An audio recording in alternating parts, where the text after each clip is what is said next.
I learned to love the way you showed me. Teeth bared, like the dizzy white of 7-Eleven aisles at 2 a.m. When our eyes droop across faces, wondering if they know how fucked up I am right now, and most all the time. Broken mothers are cornrows too tight against the scalp, too black for freedom. Too much of her is so ugly I can't bear to kiss you in the daylight. I have her mouth. Beauty is not beheld in the eyes, but I have known love I have never seen. It sounds like silence in the shower, where once the chatter of water droned their shouting, like two spiders at battle, who can cover the most space in woven ancient fears. Sometimes I spend months alone in my room, unraveling everything you created in me. And they who feed me love I have never tasted eat from your leftovers. Sometimes I forget I'm just a person, not some moist cunt wafting. Disrespect me, don't. Send help. Send someone who knows how to appreciate the taste of rotting fruit. Knows under the darkest bruises sweetness quivers. I smoke joints with my eyes closed. This chest, this sounding board for their mistakes, plumes with a gentle stirring. No more violence today. Welcome to Queer Conversation, and today we are here in the studio with Mel Ree. Welcome, Mel. Thank you so much. It's a pleasure to be here. Thank you for having me. Today we are actually going to discuss your show that is coming up at Stables Theatre. So we are going to talk a little bit about this. But first of all, let's talk about your work here in Sydney over the last few years in the queer community, specifically with spoken words, and how you came to eventually create and produce a one-woman show. Thank you so much for inviting me to talk about my favorite thing in the world, myself. All right, let me introduce you to Mel Ree. So let's go way, way back. Rewind to my mother. My mom is from Papua New Guinea. Her father was the warrior chief of the village. So my mom comes from a very powerful, violent family. My dad is convict Australian. So he abandoned us in Papua New Guinea. I never grew up with my birth father, but my stepfather, who's Australian, brought us to Cairns when I was 6 years old, and I grew up in Cairns. So I grew up in Cairns. So it was a really hard childhood. You know, I come from a lot of pain. I come from a lot of trauma. So my mom grew up in violence. The only way she knew how to be a parent was to be violent. And her mother died when she was 11 because her father beat her so badly her kidneys failed. So my mom had a lot of trauma. And my stepdad that I grew up with had so much trauma that he never spoke about it, you know. So that kind of informs everything I've become. Because when I graduated from year 12, I was very competitive. I've always been a very competitive person. And I think it's because I come from a powerful woman, from my mother, who's also very competitive and powerful, which are the two amazing traits she passed on to me. And I was really good at drama and I was really good at English. And I was like, I'm going to be an actress. Watch me take over the damn world being an actress. So I moved to Townsville. Anyway, I wasn't ready to study. I did acting and arts. I left. Moved to Melbourne, partied. I got into WAPA, big acting school. And then I did acting for 3 years and they dropped me off in Sydney and said, good luck with your life. So we got dropped off in Sydney and this would have been like 8 years ago. However, because I had so much unhealed trauma and being in that hostile environment of facing yourself every day at acting school, I developed a really severe eating disorder, bulimia. So I was violently ill with the bulimia. I suffered silently. I didn't tell anyone the whole time I was sick. And obviously my acting career wasn't taking off because I was sick and the industry didn't have a role for me yet, you know. And I called my older sister and I finally came out to her and said, I've been sick for so many years and my life is falling apart. And she said, move to Darwin, come here, rebuild yourself. So I hopped on a plane and I moved to Darwin, Groote Island, which is in Arnhem Land, very sacred Indigenous land. And it's very sacred to my family because my siblings and I have all separately gone to Arnhem Land and healed ourselves. So it holds a lot of healing energy for my family. So I moved there. I lived there for almost 2 years, and every single day I did meditation. I literally had a breakdown to break through. I cried, I screamed in the rainforest. Oh, sorry, it's not rainforest there, it's bushland. Screamed in the bush and, just literally rebuilded the fiber of who I was based on healing. And then when I got back to Sydney 2 years later, I was desperate to perform.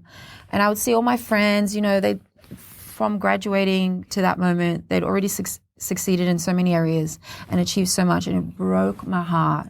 Like, I would cry myself to sleep thinking, I just want to perform. And luckily one day, my friends who run their own theatre company called Blackbird Theatre Company invited me to a poetry show. And I rocked up to the poetry show, and at that time it was Word in Hand, run by the butch priestess herself, Candy Royale. When I met Candy, that was the beginning of this Mel Ree. I did a poem, I wrote it the night before, and I'd always written poetry, but I never considered doing poetry. It was just something I did. And she looked me straight in the eye and she's like, sister, I want to be your mentor. And I was like, what? And she's like, yeah, I'm going to be your mentor. You're going to host my shows and you're going to become one of the best poets in Australia. And I was so enamored by her energy and her graciousness and just her presence, and just this revolutionary spirit. Was so proud in her body, even though she was from an extremely marginalized group, Palestinian, queer, butch woman. And I said, absolutely. However, it was only 6 months later that she passed away. And within that 6 months, I was so inspired by her, the way she connected with me, the way she spoke belief into me, which I've realized is such a powerful tool that she did with so many people. Because every time you talk about Candy Royale, everyone has a story about how they lifted her up. She lifted them up, like what a legacy. Okay, so her event Word in Hand was still running, and I had hosted the show where she did her final performance ever, which was so powerful. And I had a copy of her book, and she signed it afterwards. I was screaming, I was crying, she was crying. Everybody knew it would be her final performance ever. She was so weak, and she still gave all of her potent energy, and she wrote in it, Mel, keep rising, I'm always here, I'm watching. And I remember being so lit up, I walked home in the rain from that one performance. And yeah, she passed away soon after. And there was another beautiful queer non-binary love, right? Now they're non-binary. Rowan, yes. I'm still getting used to it. Rowan was the producer and said, you have to keep this going, So I kept hosting, we kept curating people, but then COVID hit and I was like, I love this. I want to keep doing this. During COVID, I created my own event called Revolution Renegade. Because it's all about the revolution, baby. And Renegade is just like, it's the people's party. It's the one we choose. And since then, I've just come to find my strength in performance poetry, slam poetry, because it's the people's medium, it's our voice. And anybody of any experience can get up there and speak and share. And it's the way we want to do it. And I'm very anti-establishment. I don't like to follow rules. I like to do what I want. So poetry has really given me a platform and so many opportunities. And it's interesting because since George Floyd died, I've been hired as an actor because now we're on brand. But yeah, I feel like poetry chose me. So I still have Revolution Renegade. We moved to the Giant Dwarf Theatre, and then we moved to Darlinghurst Theatre. And now it's getting picked up by various festivals. We just did Art Aid with One Sydney, and all the proceeds go to their chosen charity. It's doing really well because I've cultivated an amazing community of progressive thinkers, queer, POC, just any single person who's out of the box, marginalized, who has been silenced. It's such a really powerful space for us to connect. And a lot of people say to me all the time, I've never experienced a space like this. And I think it's because of my spirituality and my understanding of holding space. And for me, words are spells. You know, I think that we have to be very careful of how we speak, because that energy of those words attracts them. And to me, that's a spell. So I have found that poetry is a sacred portal because it's a direct link to such depth in us. And storytelling is the oldest form of education. So obviously it's interwoven into our genetics to receive information and truths and lessons through speaking and storytelling. Let's talk about what's coming up. So you have gone one step further. You've written a play, a one-woman show. Yeah. Is that based on the concept of spoken words? It's a one-woman show that embodies all the facets of who I am, which is spoken word, which is acting, which is a very bold energy, which is inner West underground queer culture. I don't care about form. I don't care about structure. I'm telling my story because there's a lot to tell. And right now, healing is on trend. Spirituality is on trend.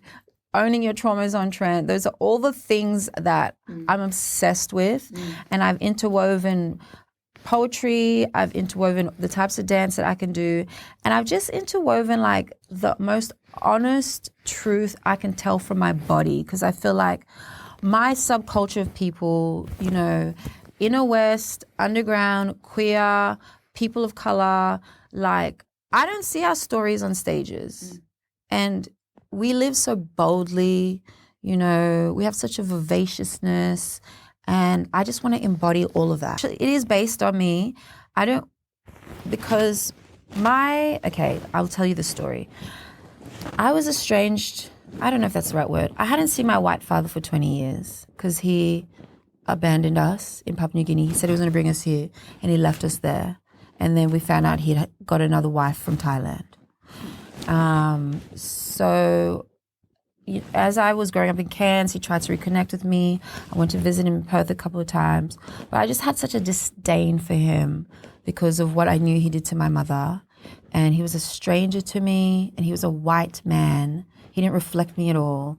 So I kind of rejected him, I guess, in the way that he rejected me, now that I understand the situation. And at Christmas time, I got a message from my half-sister, who's the only other child he has. She's in her early 20s, saying, "Dad's in palliative care. He's about to die." And I was like, okay. And this was COVID. Perth was an ultra-hot lockdown, remember? It was a fortress.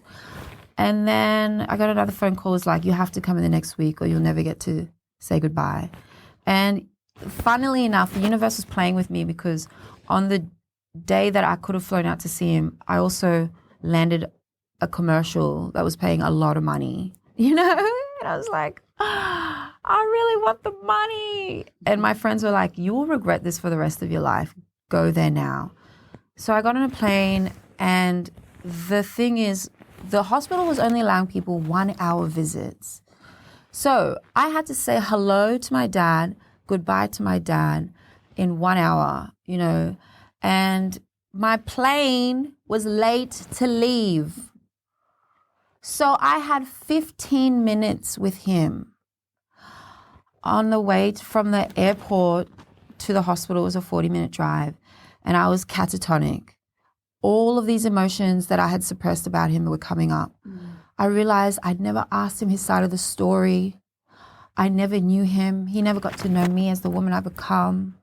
I just realized there was so much I had lost by just being angry. And I got to the airport, and it was so chaotic because there was like 3 different checkpoints to make sure I didn't have COVID, even though I'd already done all these tests so many times. And I just ended up screaming at the people, "My plane's leaving. I have to say goodbye. My dad's dying." Like at the top of my voice. And obviously everyone was like, "Okay, this girl's in pain. Get her into the room." And we got up there, and there was just this old withered man.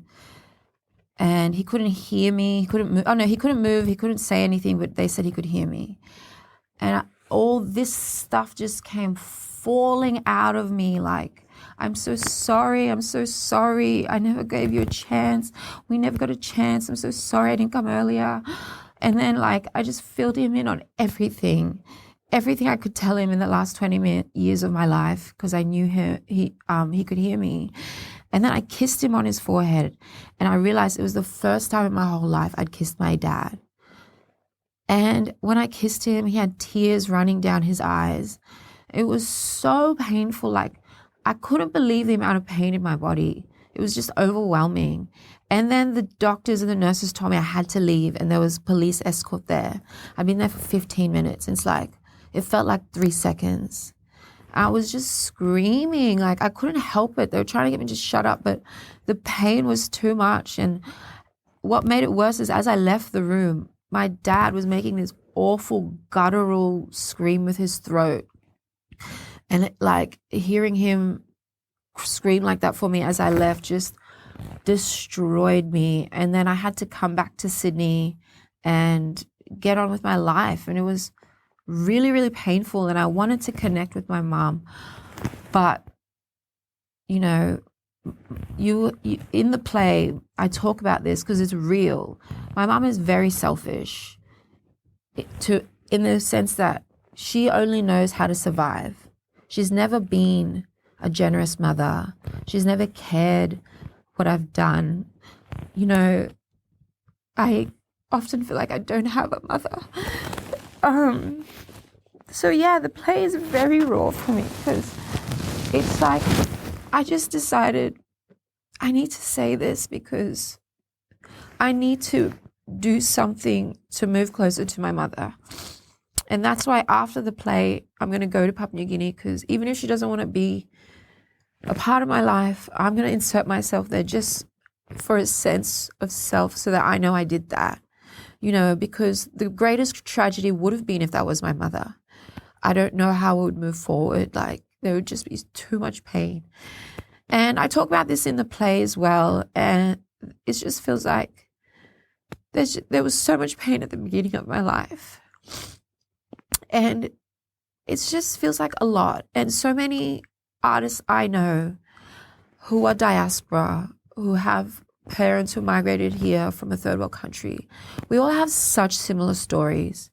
Just parents who are so broken and so unavailable, and just forging your way through life and trying to ground yourself, trying to create yourself, trying to just puzzle the pieces of who you are based on your own experience because you don't have that guide, you know. And it's a very common story amongst all the people I know, and even amongst the queer community who are also being abandoned by their parents, you know.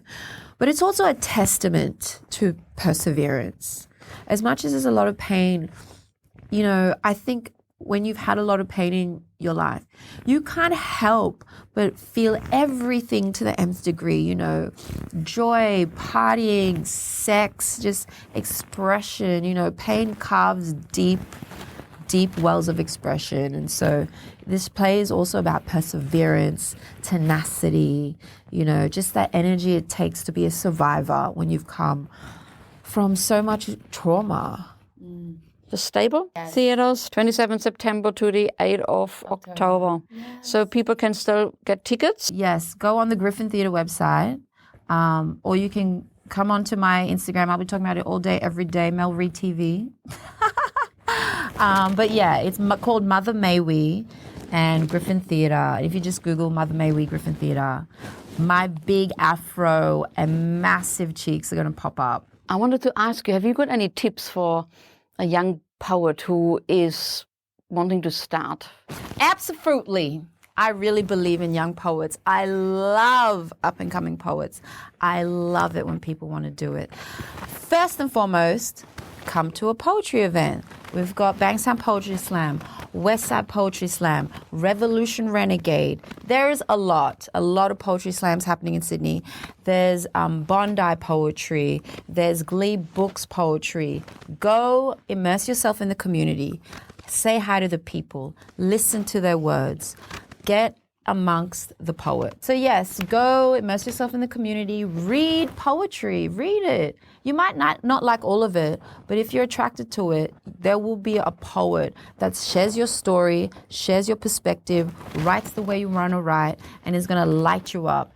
For any POC or queer, I would recommend Ocean Vuong, Joelle Taylor, powerhouse poets. You like, even people who don't read poetry read these books and like, okay, wow, you know, just so good.